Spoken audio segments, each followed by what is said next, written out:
Perfect Day raises $350 million and announces animal-free cream cheese. Animal-free dairy company Perfect Day raised $350 million in a Series D round, bringing its total funding to $750 million. The funds will be used to fuel the company's focus on biological science, ingredient innovation and consumer products. It was co-led by previous investors Temasek and Canada Pension Plan Investment Board and included strong participation from Horizons Ventures, Bob Iger and SK Incorporated.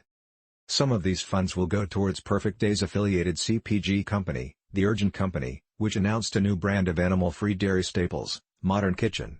Its first launches 3 varieties of animal-free cream cheese.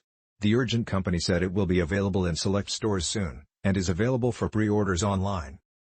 Perfect Day is the only company with animal-free dairy ingredients currently on the market, making its debut with ice cream in 2019. At the Future Food Tech Conference this summer, Perfect Day co-founder and CEO Ryan Pandya said cream cheese containing the company's proteins would be available later this year, with